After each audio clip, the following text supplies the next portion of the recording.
What would you do if your little girl's birthday wish wasn't for a toy or a trip, but for a mother she's never known, just for one day? The backyard was filled with the cheerful chaos of a child's birthday party, tiny chairs, paper streamers fluttering in the wind, and the sticky sparkle of glitter glue coating every surface. Balloons bobbed in the warm air, and little voices rang out in laughter as 7-year-old Emily Callahan twirled in her princess dress, her cheeks flushed with excitement. But beneath her radiant smile, something tugged at her heart. Everywhere she looked, she saw her classmates with their parents, moms handing out juice boxes, mums adjusting tiaras, mums snapping photos with teary-eyed pride. And then there was her. Just her and Daddy. Jack Callahan stood nearby, clapping along as Emily danced. He was a tall, broad-shouldered man of 36 with worn jeans, tired eyes, and hands calloused from years of construction work. He had planned every detail of her party with care hand-painted signs, her favorite cupcakes, a rented bounce house he could barely afford. And still, something was missing. Emily skipped over between songs and tugged gently on his hand. "Daddy," she whispered, her voice small beneath the noise. "Can I have a mommy? Just for one day." "Just for my birthday?" Jack's smile faltered, just for a moment. But it was long enough for Emily to notice. She gave a nervous laugh, like maybe she hadn't meant it. Maybe it didn't matter. But Jack saw the truth in her eyes. That night, long after the last balloon had deflated and the backyard had returned to its usual quiet, Jack sat at the kitchen table, staring at his phone. He'd done everything he could to be both parents for Emily. Her mother had left when Emily was just a baby, no note, no goodbye, just gone. Jack had changed diapers, read bedtime stories, braided pigtails with shaky fingers. But no matter how much love he gave, he couldn't fill the hole that was growing sharper in Emily's heart. And now, her birthday wish was simple. Painfully simple. A mommy. Just for one day. He opened his local Facebook group, fingers hesitating over the keyboard. Then, heart pounding, he typed, "Looking for a woman to accompany me as a pretend wife for a few hours at a child's birthday party." Nothing weird, just someone kind, paid, of course. Jack stared at the post. It looked ridiculous, desperate. He nearly deleted it, convinced it would be met with laughter or worse, cruel comments. But something told him to hit post. Then he waited. 1 hour. Nothing. 2 hours. A like from a guy named Rick who posted memes about lawnmowers. Jack was about to shut his phone off when a message popped up. "Hi, I saw your post." "My name's Ava. I can help." Jack clicked her profile. Ava Monroe, 29.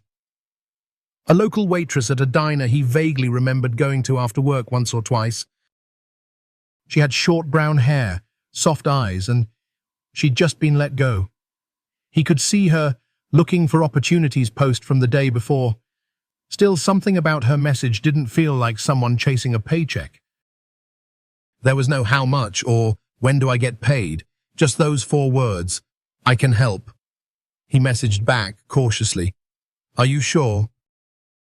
"It's just for a few hours. You'd play mom at my daughter's party. No expectations." "No awkwardness, just kindness. Sounds like something I'd be good at," she replied. Jack didn't know what to make of that, but he gave her the address and the time. Then he sat back and waited, unsure whether she'd actually show up. The next day, 15 minutes before the party started, Jack was straightening a plastic tablecloth when he heard a car door close. He turned. There she was. Ava stood by the gate in a simple summer dress, holding a small wrapped box, and wearing a look that was half confidence, half nervous energy. Her brown hair was pulled back, and she had no makeup on, but somehow she glowed. Emily spotted her first. "Who's that?" she asked. Before Jack could answer, Ava knelt down and smiled at the little girl. "Hi, sweetheart," she said gently. "I'm Mommy's best friend. I came just for you." Jack blinked. That wasn't in the script. But Emily lit up. "You know my mommy?" Ava hesitated, then nodded. I do. She told me you were brave and beautiful. And I had to come see for myself. Emily reached for her hand. Jack felt something strange shift in his chest. The next 2 hours passed in a blur. Ava helped hand out cupcakes. She wiped frosting from little faces. She fixed a crooked tiara. She danced with Emily during musical chairs. She even calmed down a crying toddler with a balloon animal she'd clearly just made up on the spot. And the way Emily looked at her, like she'd been waiting for her all along. Jack watched, stunned. Ava wasn't acting. She wasn't faking a smile or going through the motions. She was present, kind, patient. Real. When the last kid had been picked up and the backyard was quiet again, Jack offered Ava an envelope of cash. She shook her head. That little girl, Ava said, looking back toward the house. She's special. I didn't do it for the money. Jack didn't know what to say. For a moment, the silence stretched between them, awkward, then almost comfortable. It meant the world to her, he finally said. Ava gave him a small smile. It meant something to me, too. Then she turned and walked toward her car. Jack stood there for a long time after she left, staring at the gate she had walked through. It had started with a desperate post on Facebook. But something told him this wasn't the end of the story. Jack Callahan wasn't the type of man to ask for help. He built things, solved problems with his hands, repaired whatever was broken with wood, sweat, and stubbornness. But when his little girl asked for a mother, just for one day, he had no blueprint, no hammer, no way to fix it with muscle. Only desperation. The morning after her birthday, as he stood in his quiet kitchen, sipping cheap coffee, his phone buzzed with a new message. It was her again. Hi, Jack. I just wanted to say thank you for trusting me yesterday.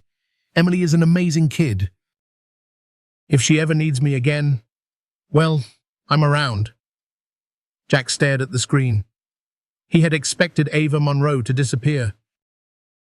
After all, she'd done what she was asked, played the part. No awkwardness, no pushing.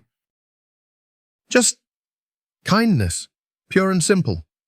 But here she was, reaching out again. He typed slowly. She hasn't stopped talking about you. She even saved you a cupcake. Strawberry frosting, extra sprinkles. Well, Ava replied, now I'm officially honored. He chuckled quiet, rare. Then paused. His thumb hovered over the keyboard before he sent the next message. If you're serious, maybe you could stop by sometime. No acting. Just hanging out for Emily. There was a pause. Then 3 blinking dots, sure, for Emily. Ava Monroe hadn't expected any of this. She had been working double shifts at a local diner for almost 4 years. Her life was a patchwork of unpaid rent, cold leftovers, and unfinished paintings stacked in her closet. She didn't have kids, didn't have family nearby, and definitely didn't have time for fairy tales. But something about Jack's message had struck her. He wasn't looking for attention or pity. He was looking for someone kind. That was the word that stayed with her. Not pretty. Not perfect. Just kind. So when he'd asked her to pretend to play the part of a wife at a child's party, she said yes. It was crazy, risky, but it had felt right. And then there was Emily. God, that little girl had eyes like hope. Ava hadn't expected to feel anything that day. But somewhere between cupcakes and musical chairs, she found herself laughing in a way she hadn't in years. She wasn't pretending for Emily. She was caring. Genuinely, deeply. And now, here she was again. Walking up the path to their small, tidy house with a container of leftover lasagna and that strawberry cupcake tucked under foil. She wasn't sure what she was doing, but her feet kept moving. Jack opened the door before she could knock. You're early, he said, slightly breathless. Ava smiled. Or you're late. He stepped aside, rubbing the back of his neck. Emily's in the living room. She's been drawing since breakfast. Something about a fairy queen and her cupcake warrior. That sounds like me, Ava grinned. Jack chuckled again, second time in 2 days. That had to be some kind of record. When Ava stepped inside, she noticed how different the house felt in daylight. Clean, but lived in. A pair of little pink sneakers by the door. A toolbox by the counter. A drawing of 3 stick figures taped to the fridge one with wild brown hair labeled Mommy. She tried not to stare. Emily spotted her and ran over. "You came back! I told you I'd save room for dessert," Ava teased, holding up the cupcake. They spent the afternoon on the living room floor, coloring and laughing. Jack sat nearby, fixing a broken leg on a toy pony and watching with quiet amazement. Ava wasn't just good with kids, she understood them. She listened, she asked questions. She let Emily lead, and when Emily curled up next to her, head on her shoulder, Ava looked up at Jack with surprise. "She's asleep," she whispered. "She does that," he said, "only with people she trusts." Ava didn't answer, but her eyes said more than words. Later that evening, after Emily was tucked into bed and the house had gone still, Jack walked Ava to the porch. She looked up at the stars, arms crossed lightly over her chest. "I hope this isn't too weird," she said. "Me, being here again." Jack shook his head. "Weird was asking a stranger to pretend to be my wife." She laughed. "Fair. But this," he continued, "this feels different." Ava nodded, then hesitated. "Can I be honest with you, Jack? Please." "I almost didn't message you," she said. "I've had a lot of people disappear on me. Or only want something when it's convenient. I guess I didn't expect this to feel real." He looked at her, truly looked. "You were the only one who answered," he said. "Out of dozens who saw the post, you were the only one who said yes. That means something to me." Ava smiled, eyes soft. "Maybe we both needed something." "Yeah," Jack murmured. "Maybe we did." They stood there in silence a little longer, not awkward, not rushed. Just warm. Before she left, Ava turned to him. "Let me know if Emily needs a story read or someone to paint with again. I'm not great at being a fake mom, but I think I'm pretty okay at being real." "You're better than okay," Jack said quietly. She blinked, then smiled and walked down the porch steps into the night. And Jack? He stood there watching her go, heart pounding with the strange feeling that this wasn't just a chapter. It was the beginning of something neither of them had dared to imagine. Saturday mornings at the Callahan house used to be quiet. Jack would wake early, make pancakes from a boxed mix, and fix whatever needed fixing. Emily's loose closet door, the squeaky step on the porch, the drawer that always jammed. He liked the rhythm, the silence. But this morning, there was giggling in the kitchen. High-pitched, joyful, and not alone. Jack leaned against the doorway, arms crossed, watching the scene unfold like something out of someone else's life. Ava Monroe stood by the kitchen counter, wearing one of Emily's oversized aprons, her hair pulled into a messy ponytail. She was letting Emily crack eggs into a bowl, most of which ended up on the counter, some even in her hair. "Whoops!" Ava laughed. "That one got away from us." Emily giggled, holding her hands up, gooey with yolk. "We're making scrambled eggs, right?" "We're making magic," Ava said dramatically, and gave her a wink. Jack shook his head, smiling despite himself. He had invited Ava over again just for breakfast, just because Emily had asked. That was the story he told himself. But now, standing there, watching them, he wasn't so sure. When Ava first stepped back into their lives, Jack had expected her to feel out of place, like a guest, like a stranger with good intentions.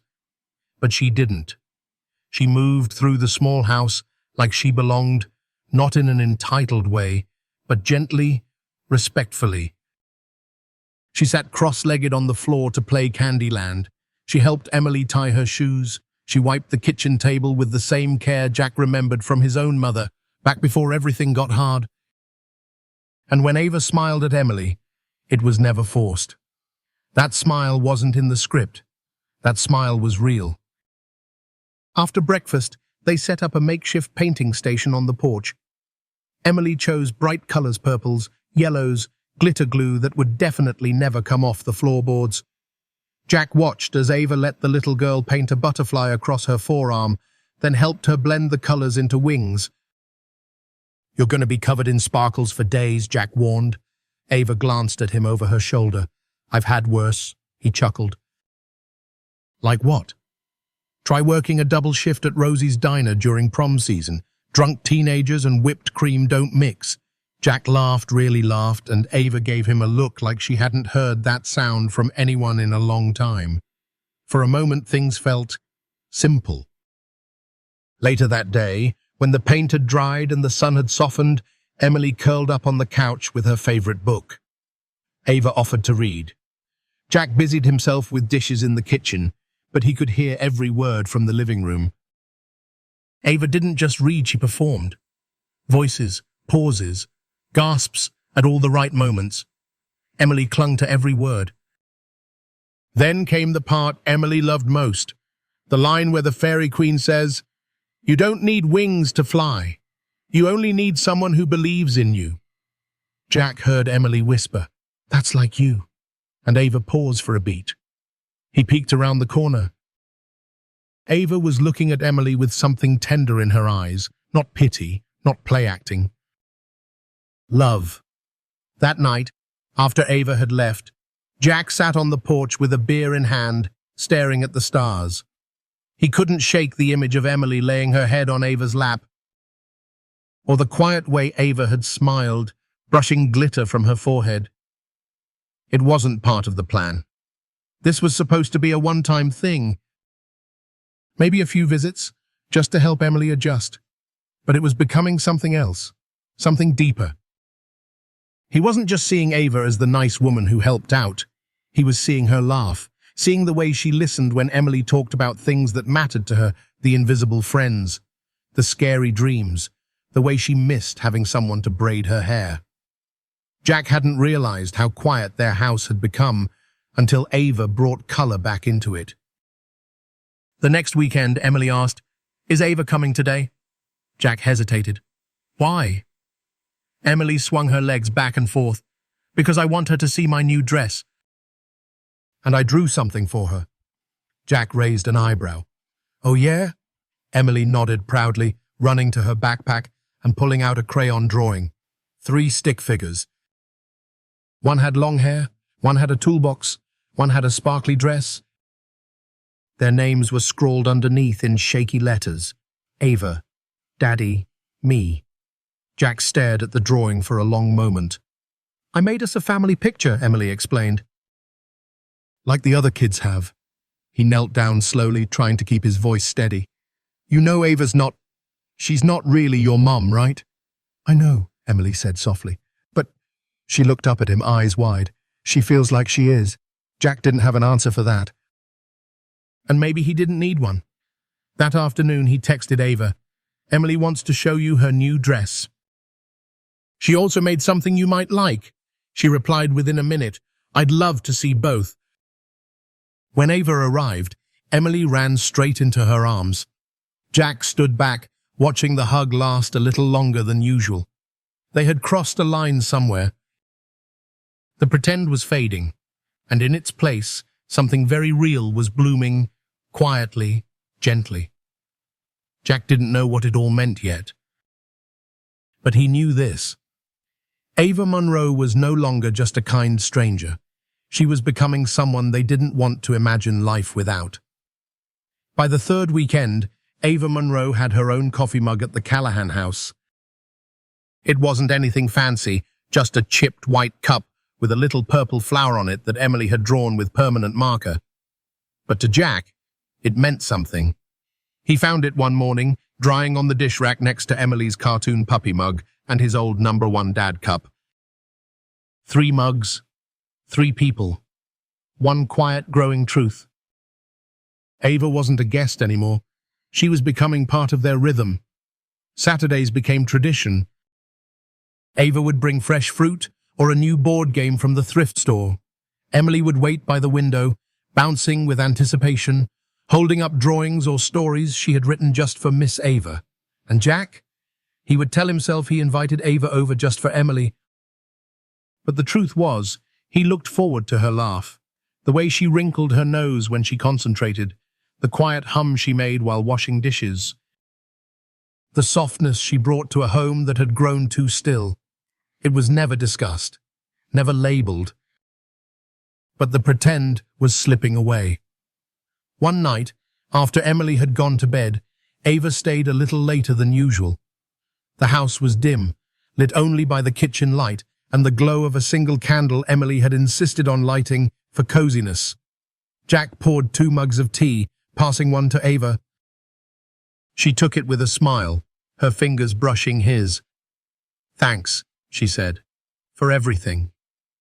He raised an eyebrow. "You're the one helping us." Ava looked down at her tea. "You know, I said yes to your post because, I don't know, maybe I needed to feel useful again. Or maybe I just wanted to be around someone who looked at me like I mattered." Jack leaned back in his chair, studying her. "You do matter, Ava. To Emily and to me." There was a pause. Not heavy, just full. Ava looked up at him, something flickering in her eyes. "Sometimes I forget." "Well," Jack said softly, "we'll keep reminding you." For a long while, they just sat there, 2 people quietly building something they hadn't dared name. The next morning, Emily woke up early and tiptoed into Jack's room, clutching her stuffed rabbit. "Daddy," she whispered, crawling into bed beside him. "Can Miss Ava come with us to the park today?" Jack rubbed his eyes. "I think she might already be busy today, sweetheart." Emily frowned. "But she said she'd always come when I needed her." Jack sighed, pulling her closer. "She probably meant she'd try her best. Grown-ups have things to do too." Emily was quiet for a moment, then whispered, "She makes it feel like Mommy never left." Jack froze. He hadn't heard Emily say that word in years. He hugged her tighter, heart aching. Later that afternoon, Ava did show up just in time for their trip to the park. Emily practically flew into her arms. "You came." "Of course I did," Ava smiled. "Someone said they needed help flying their kite." At the park, they found a quiet hilltop. Jack anchored the kite string while Ava and Emily ran together, the bright fabric dancing behind them. Their laughter echoed through the open air, light and free. At one point, Ava tripped and fell into the grass, giggling as Emily collapsed beside her. Jack watched from a distance, something soft and unfamiliar stirring inside him. This wasn't a performance, this was life, real, messy, beautiful. Afterward, as they packed up the car, Ava hesitated. "Hey," she said quietly, "can I ask you something?" Jack nodded. "Of course. What happens next?" "I mean, am I just the pretend wife forever? Do I go back to just being a girl who helped out one day?" Jack looked at her, really looked at her. "You were never just a girl who helped out," he said. "You became something else." Ava waited. "You became family," he finished. Her breath hitched just slightly. And before either of them could say anything else, Emily called from the back seat, "Can we get ice cream? Pretty, please." They both laughed because somehow that question felt like the most real thing in the world. That night, Emily asked Ava to tuck her in. Ava paused, looking toward Jack for permission. He gave a small nod. In Emily's bedroom, under a nightlight shaped like a moon, Ava sat on the edge of the bed, brushing hair from the little girl's forehead. "Will you stay?" Emily whispered. "For tonight?" Ava asked gently. Emily shook her head. "Forever." Ava's heart twisted. "I can't promise forever," she said softly. but I can promise I'll always care. So much. Emily nodded. That's enough. Ava kissed her forehead and sat there long after Emily had fallen asleep. Back in the living room, Jack stood staring out the window, arms folded across his chest. He didn't hear Ava come in until she spoke. She asked me to stay forever, she said. Jack turned. What did you say? I told her I couldn't promise that. Jack nodded slowly. You're honest. That matters. But I want to, Ava added, her voice barely above a whisper. I want to promise her that. And maybe promise you too. Jack didn't move, didn't breathe. Then quietly he said, I asked for a fake wife once. And I think I got something better. Ava's eyes filled. Neither of them said another word. But that night, the house didn't feel like a father and daughter and a kind visitor. It felt like a family, and none of it had been in the plan. Ava Monroe never meant to stay this long. What started as a few hours at a child's birthday party had quietly morphed into something she hadn't expected. Saturday breakfasts, Sunday park trips, movie nights under blankets, and lazy evenings making dinner while Jack fixed squeaky hinges and Emily read aloud from chapter books. The Callahan house was starting to feel like a second skin, like home. One evening, as the sun dipped below the Colorado hills and painted the sky in strokes of gold and lavender, Jack stood at the grill flipping burgers while Ava chopped tomatoes on the patio table nearby. Emily was chasing fireflies in the yard, her laughter floating across the air like a song. You ever stop and realize how strange this is? Ava asked, brushing a strand of hair behind her ear. Jack turned toward her, spatula in hand. Strange good or strange weird? Strange. Wonderful, she said softly. He smiled, that slow, quiet kind of smile that Ava was learning to look for. Yeah, he replied, I do. Dinner was simple paper plates, ketchup smudges, and watermelon juice dripping down chins. Emily insisted on saying grace, even though Jack wasn't a particularly religious man. Her small voice, eyes squeezed shut, thanking Miss Ava for being part of our team, made something tug behind Jack's ribs. Later that night, after Emily was asleep, Jack and Ava sat on the porch sipping iced tea. You ever wonder what people would think of this? She asked, not looking at him. Jack tilted his head. Of what? Of us. This arrangement. You mean the pretend marriage that turned into bedtime stories, sidewalk chalk, and you having your own toothbrush in the bathroom? Ava laughed. Exactly that. Jack leaned back in his chair. Let them wonder. But people were wondering. It started with glances at school pickup. The way one mum would elbow another when Ava kissed Emily's forehead. The way another narrowed her eyes as Ava held Emily's backpack while waiting for Jack. A few days later, at a school fundraiser, the whispers became louder. She's not his wife, you know, one woman murmured to another behind the bake sale table. I heard she used to work nights at that bar off Highway 7, the other replied. Jack overheard it while walking past with Emily's art project in hand. His chest tightened. He wasn't angry because they were talking. He was angry because he hadn't warned Ava. That evening, as Ava and Emily baked cookies in the kitchen, Jack stood in the doorway, arms crossed, jaw clenched. Can we talk? He said. Ava wiped her hands on a towel. Sure. They stepped outside, leaving Emily with flour-dusted cheeks and a bowl of chocolate chips. Jack didn't waste time.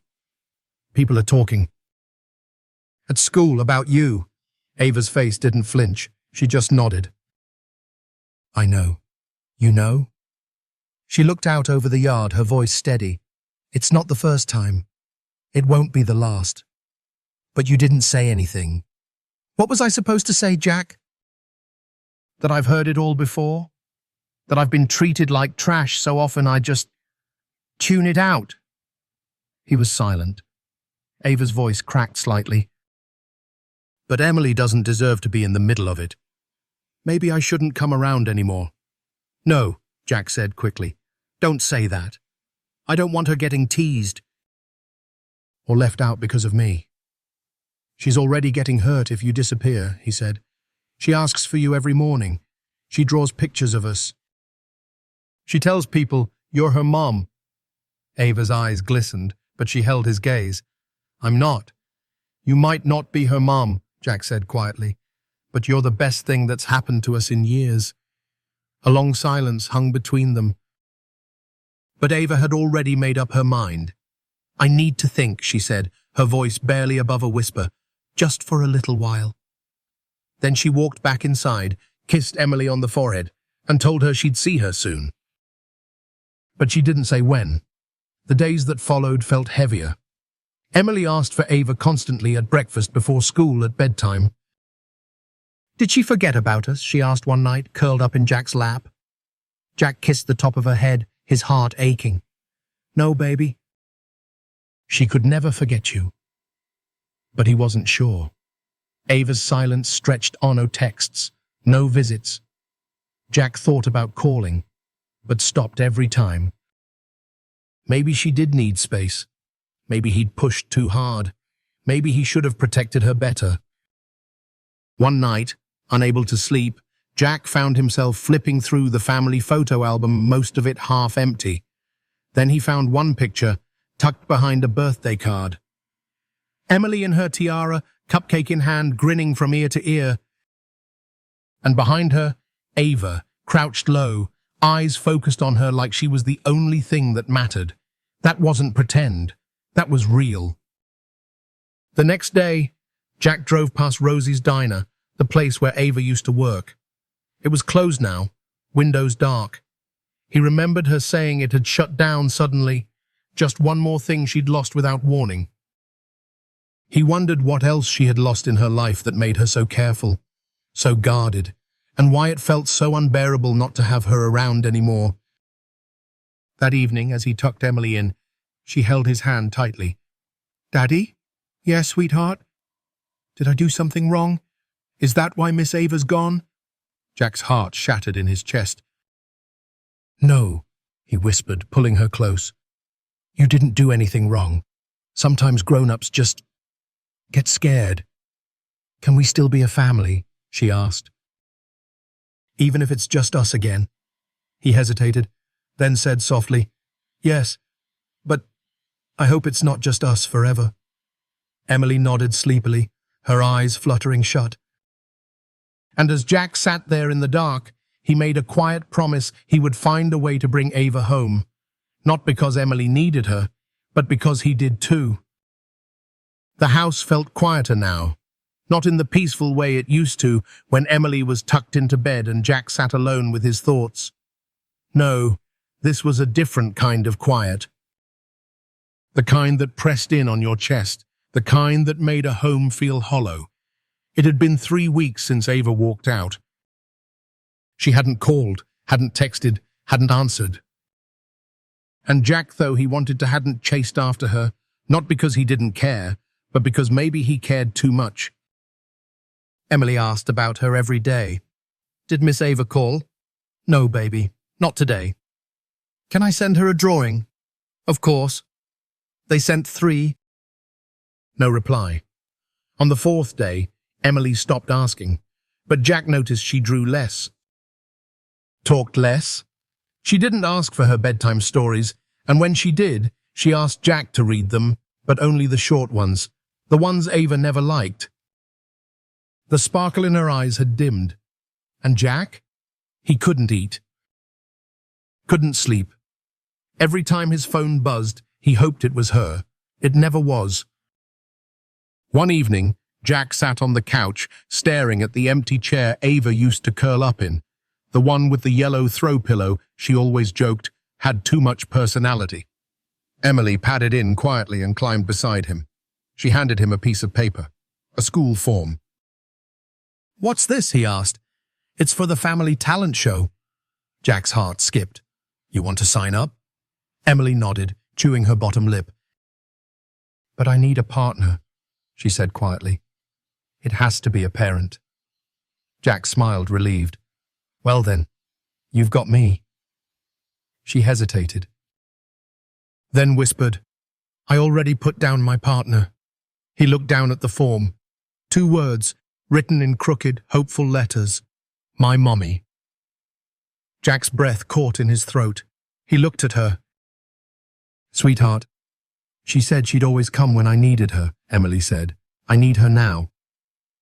That night, Jack sat in the garage long after Emily went to bed, staring at the contact list on his phone. Her name was still there. Ava Monroe.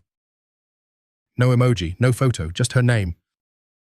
He hovered over it, then tapped, rang once. Twice. Voicemail. He hung up and whispered into the dark, "Please come back." The week crawled by. At school, Emily practiced her routine with a substitute teacher while other parents rehearsed beside their kids, dancing, singing, even a little magic show. Jack watched from the back of the auditorium during rehearsals, his heart cracking a little more each time he saw Emily trying to hide her disappointment. She never said it out loud, but Jack knew what she was hoping for, and he hated that he couldn't give it to her. The day of the talent show arrived with a buzz of excitement. The school auditorium was packed, parents in folding chairs, kids backstage in costumes and sparkles, teachers with clipboards and coffee mugs. Jack helped Emily into her sparkly blue dress, the one Ava had helped her pick out weeks ago before everything fell apart. "You look beautiful," he said softly. She smiled, but it didn't reach her eyes. Backstage, Jack knelt down beside her. "You sure you still want to do this?" Emily nodded. "If she doesn't come?" "It's okay," she said. He nodded, proud of her strength. "If we have to go on stage together, I'll sing my heart out, deal?" Emily laughed, just a little. "You don't even know the words." He grinned. "Then we'll make them up." 10 minutes until showtime. Jack checked his phone one last time. Still nothing. He sighed and turned back to Emily. "Looks like it's just... I hope I'm not too late." The voice came from the auditorium door. Every head turned. Ava stood there. Jeans. A soft cream sweater. Hair pulled back. No makeup. No flash. Just her. Real. And there. Emily gasped. She came. She ran straight into Ava's arms. Jack stood frozen, disbelief washing over him. Ava knelt, hugging Emily tightly, pressing her forehead to the little girl's. "I'm so sorry," she whispered. "I should have never stayed away." Emily clung to her. "It's okay. You came." Ava looked up at Jack, eyes filled with tears. "If it's still okay, I'd like to be her partner." Jack nodded slowly, voice caught in his throat. "She's been waiting for you." Ava smiled, lips trembling. "So have I." Their performance wasn't perfect.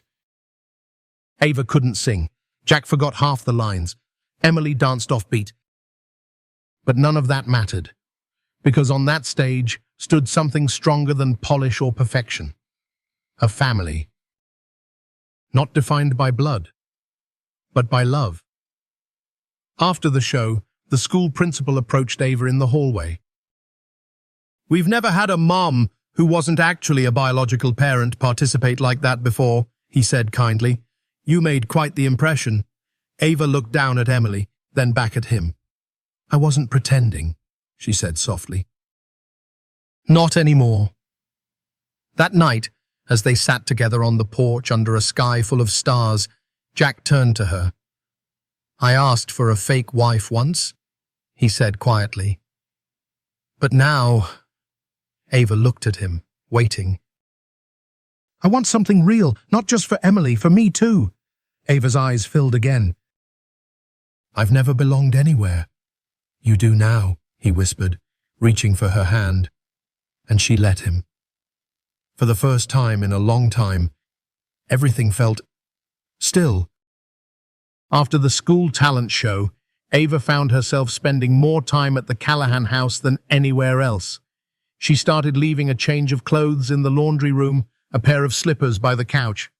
Jack didn't say anything, but he noticed, and he smiled. Emily took it a step further. One night, She handed Ava a crayon drawing, 3 stick figures holding hands in front of a crooked house with a big heart over the roof. Each figure was labeled Daddy, me, Mommy Ava. Ava blinked back tears as Emily beamed.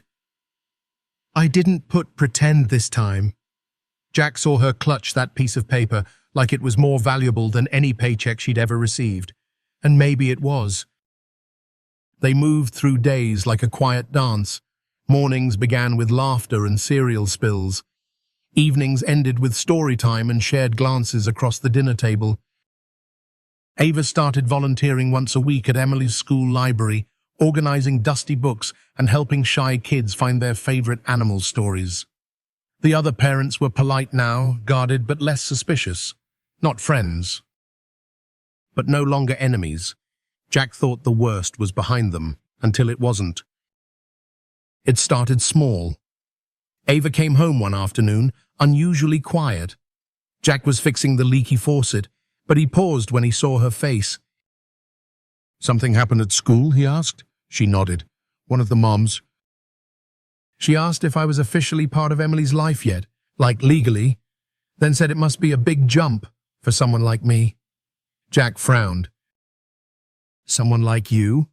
Ava gave a dry laugh. I'm not stupid, Jack. She meant waitress.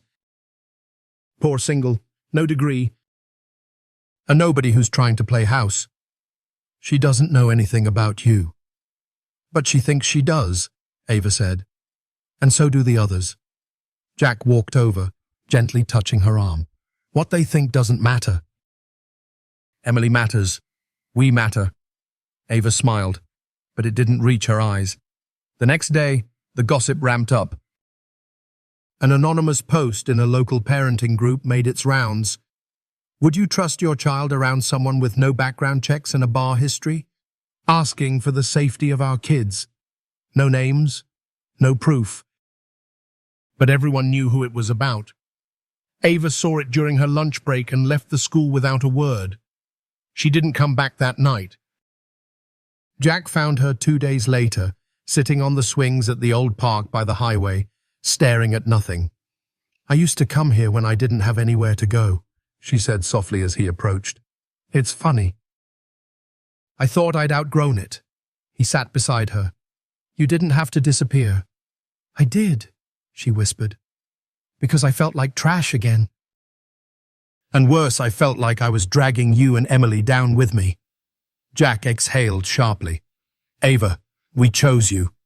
You didn't force your way in. You filled the quiet in our lives with something beautiful. She looked at him, broken. I thought I was strong enough to deal with people's judgment. But when it started affecting Emily, Jack's voice hardened. I won't let anyone hurt her, but that includes you. Walking away without saying a word hurts. I was trying to protect her, Ava said. Jack looked her in the eye. No, you were trying to protect yourself. And I get it. I do. But Emily cried herself to sleep again. Ava. And I didn't know what to tell her this time. Silence. Then Ava stood slowly, hugging herself. Maybe they're right. Maybe I don't belong here. Jack stood too. No, they're wrong. But if you walk away again, they win. He stepped closer. And so do all the people who ever told you that you weren't enough. Ava blinked, chest heaving. Jack! I don't care what they whisper. I care about what Emily sees, what I see. He reached out and took her hand. And I see a woman who walked into a little girl's party, pretending to be someone else, only to become everything that child needed. Tears streamed down her cheeks. I see someone I'm falling in love with. Ava crumbled into his arms, and for a long time, neither of them spoke. The wind blew soft through the trees. The swings creaked gently behind them, and something fragile, something long-wounded, started to heal. That night, Ava returned to the Callahan house. Emily, in her pajamas, dropped her stuffed rabbit when she saw her. You're back, she whispered. Ava knelt down, holding out her arms. If you'll still have me. Emily didn't answer. She just ran into her chest and held on like she'd never let go again. Later, while Jack made cocoa in the kitchen, Ava tucked Emily into bed. The little girl looked up at her with sleepy eyes and asked, "Are you going to stay tomorrow too?" Ava smiled, brushing a lock of hair back. "I'm going to try my very best," Emily yawned. "That's enough." Ava sat there for a moment longer, listening to her breathing slow. Then she whispered a quiet promise into the dark. "I won't run again." It was a peaceful Sunday morning, the kind where the sun filtered through white curtains and the smell of pancakes drifted lazily through the Callahan house. Ava was humming softly in the kitchen, flipping pancakes in her bunny-patterned pajamas. Emily's choice, of course, while Jack sipped his coffee and read the sports page like it actually mattered. Emily sat at the table with syrup on her nose, coloring a new family portrait where even the cat wore a party hat. It was by all measures an ordinary, perfect moment, until someone knocked on the front door. 3 short knocks, firm, unexpected. Jack glanced at Ava, who froze mid-flip. "You expecting someone?" he asked. She slowly shook her head. Jack walked to the door and opened it halfway. A man stood there, tall, clean-shaven, mid-30s, wearing a suit that was too polished for their neighborhood. He had sharp eyes and the kind of posture that came from talking down to people. "Can I help you?" Jack asked, his tone already guarded. The man gave a tight smile. "I'm looking for Ava Monroe." Jack didn't move. "Who's asking?" "An old friend," he said smoothly. "Name's Caleb Marks." Behind him, Ava's voice cut through the tension like a thread snapping. "Caleb?" Jack turned. Ava had gone pale, not startled, shaken. She stepped forward slowly, like her legs might give out at any moment. "What are you doing here?" she asked, barely above a whisper. "I needed to see you," Caleb said. "We need to talk." "Not here," she said quickly, glancing back at Jack and Emily. Caleb followed her gaze, his eyes paused on Emily, just long enough to make Jack's stomach twist. Then Ava stepped outside, closing the door behind her. Jack watched from the kitchen window. They stood near the porch, talking quietly. Ava's body was stiff, defensive. Caleb's hands moved a lot controlled, polished, like a man who knew how to manipulate a conversation. Emily looked up from her coloring. "Who's that man?" Jack didn't answer right away. He kept staring out the window. "I'm not sure," he finally said. 10 minutes later, Ava came back in. Her face was unreadable. Jack waited until Emily was distracted in the living room before pulling her aside. "Who is he?" Ava took a shaky breath. "My ex." Jack blinked. "You told me you'd never been married." "I wasn't. We lived together for 3 years. He was charming at first.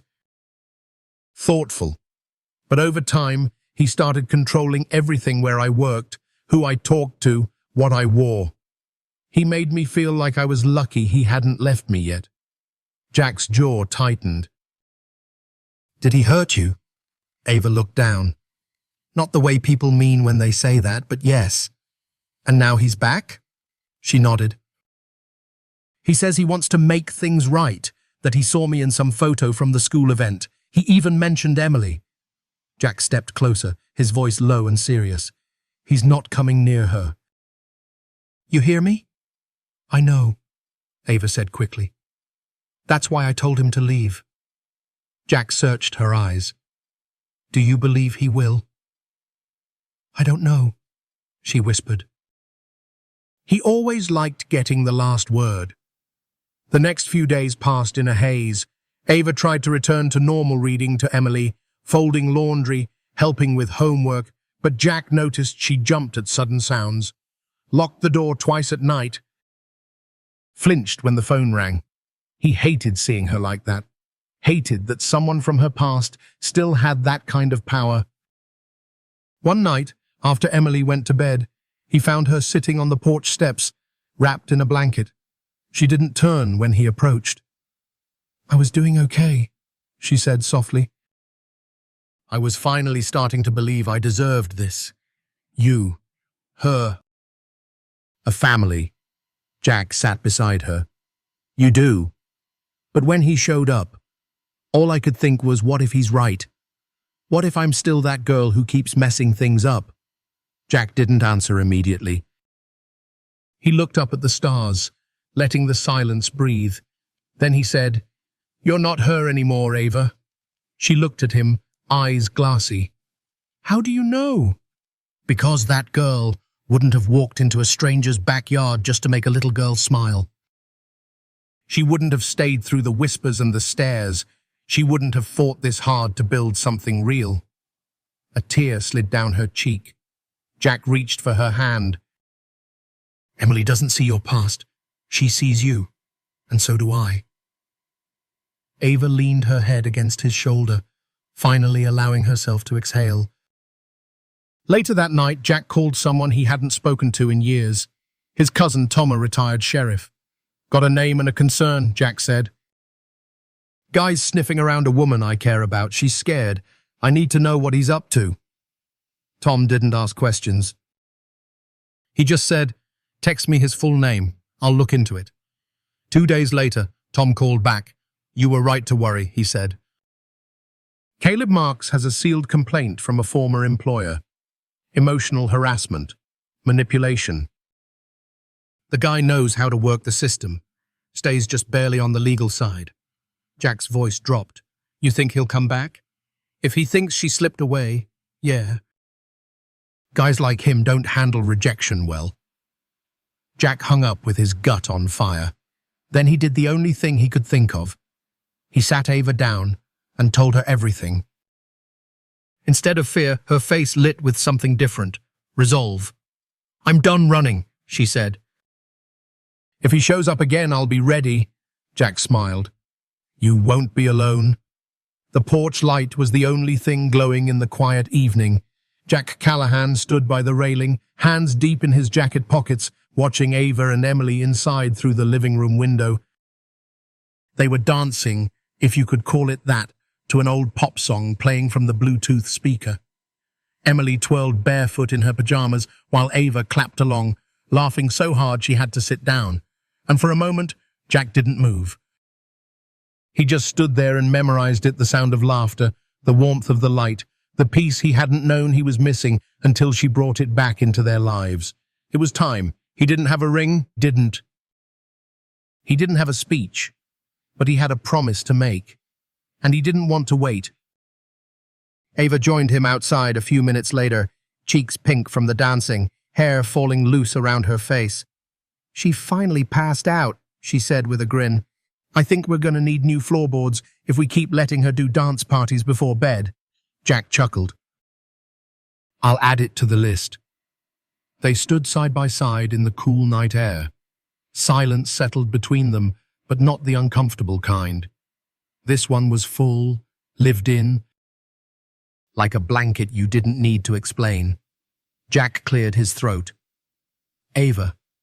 She looked over. Yeah?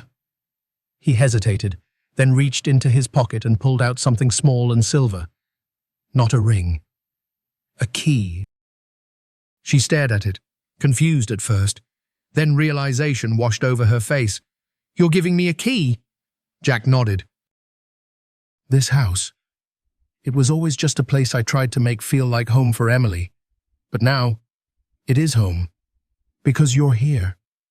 She blinked, lips parting, but no words came. Jack stepped closer.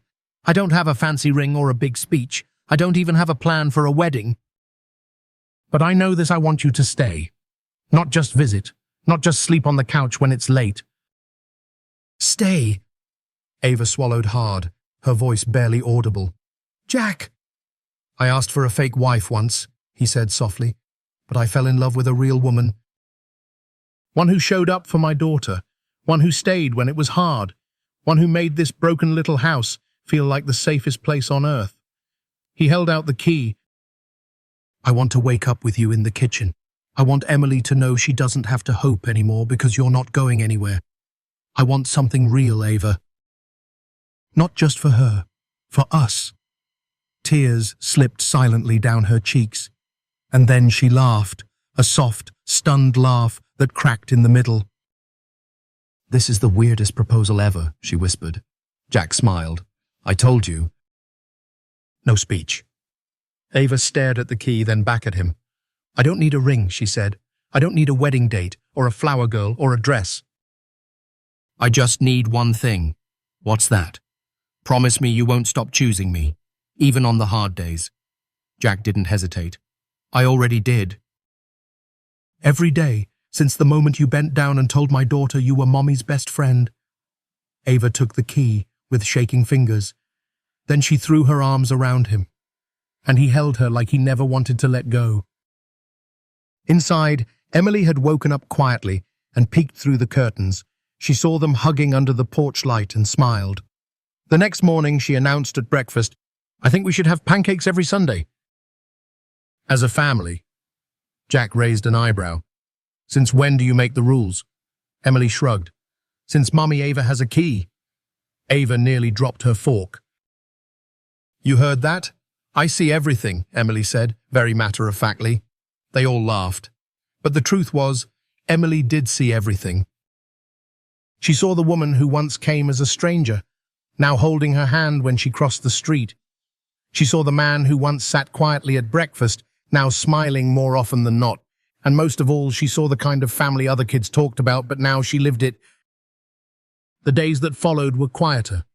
No more knocks at the door. No more whispers at school. Just grocery lists scribbled on sticky notes, Saturday park trips, Ava's paintings starting to decorate the hallway, and the sound of Jack's boots at the front door every evening, followed by Ava's arms wrapped around him, and Emily yelling, "Daddy!" like it was the best moment of her day. One night, as they all lay piled on the couch, watching The Princess Bride for the 5th time, Jack looked over at Ava, her head resting on his shoulder, Emily snuggled into her side. He thought back to the lonely man who posted in a Facebook group months ago, asking for a fake wife just to make his daughter smile. He had no idea he'd find everything he didn't know he was missing. No idea that a stranger with paint on her hands and hurt in her past would become the person he'd want beside him for every part of life ahead. No vows had been exchanged. No rings had been worn, but Jack Callahan had never been more certain of anything. This wasn't pretend anymore. It never had been. They didn't get married in a church. There were no doves, no aisle lined with roses, no string quartet playing in the background, but there was sunlight pouring through the windows of the county clerk's office. There was a little girl in a white dress she picked out herself, holding both of their hands, and there was love, quiet, solid, and stronger than anything Jack Callahan had ever known. They had talked about it, of course. Ava had insisted it didn't need to be formal. "I already live here. We already feel like a family," she said one night, curled up beside Jack on the porch swing. "I know," Jack replied, "but I want it to be real in every way. I want your name on the mailbox, on the insurance form, on the emergency contact list. Not because I need paperwork, but because I need you." Ava smiled, pulling the blanket tighter around them. "Then let's keep it simple. Just us and her." So they chose a Tuesday morning, quiet, ordinary, perfect. Emily woke up early that day, more excited than she'd been since Christmas. She had insisted on being the flower girl, even though there would be no petals, no aisle.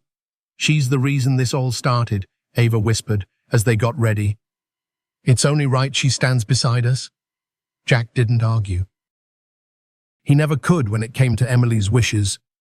They arrived at the clerk's office just before 10 a.m. Jack wore a clean blue button-down and his nicest boots. Ava wore a simple ivory dress and a soft cardigan Emily had picked out for her. She held Ava's hand the entire time, grinning like she had a secret no one else knew. And maybe she did. The ceremony lasted only 7 minutes. They exchanged short vows, nothing rehearsed, nothing fancy. Jack looked into Ava's eyes and said, "I asked for a pretend wife once, but what I found was the realest thing in my life." Ava laughed, teary-eyed, and replied, "I came to help a little girl smile." "I didn't know she and her father would change my entire world." Emily clapped before anyone else. Afterward, they went to the diner down the road, nothing fancy, just pancakes, chocolate milk, and a slice of cherry pie with 2 forks. Emily drew them a wedding card on a napkin, 3 stick figures again, but this time, above their heads, she wrote one word in all capital letters: family. That night, Jack tucked Emily into bed while Ava watched from the doorway. "You know," Emily whispered, sleep already tugging at her eyes, "this was the best day ever." Jack kissed her forehead. "I think so too, sweetheart." Emily turned slightly, still holding her stuffed bunny. "Does this mean she's really my mom now?" Jack looked toward Ava, who stepped into the room and sat on the edge of the bed. "I don't have your same eyes," Ava said gently, "or your curly hair. But I have your drawings on the fridge. I know how many freckles are on your nose. I've read every bedtime story you've ever picked. And I love you more than anything." Emily smiled. "That's better than blood." Ava's throat tightened. "Yeah, baby." "It is." Later that night, Jack and Ava sat on the porch swing watching the stars. No grand honeymoon, no champagne. Just 2 people, tired and happy, holding hands in the quiet they now shared. Jack looked at her, his voice soft. "You ever think about how strange it is? How we got here?" Ava asked. "Yeah," he nodded. "One Facebook post, one little girl's birthday wish. And now, this." Ava leaned her head against his shoulder. "She didn't wish for a toy," she murmured. "She wished for a mom." Jack smiled, pulling her closer. "And she got one."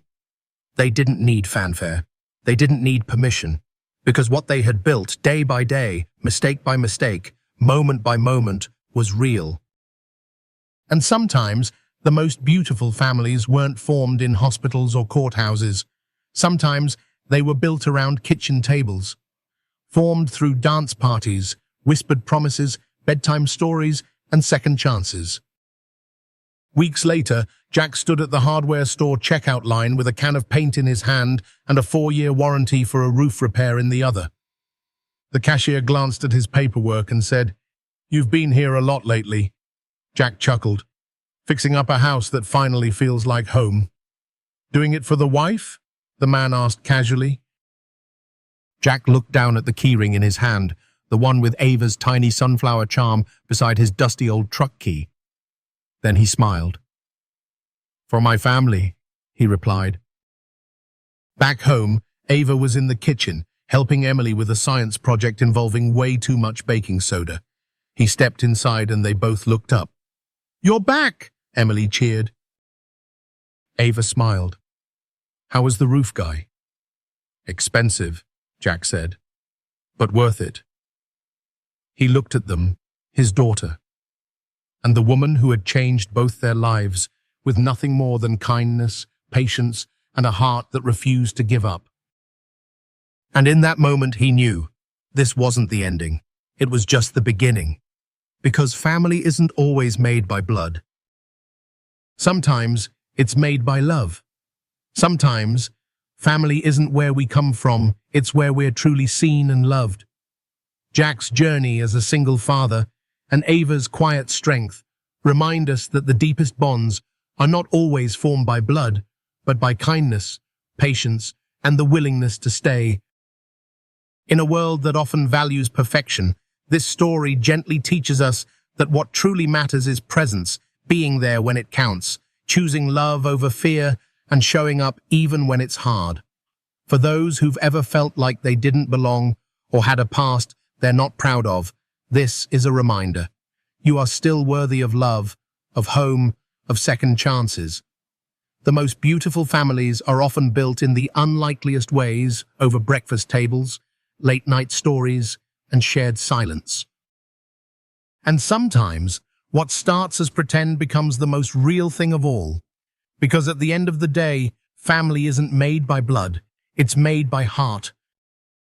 Top of form, bottom of form,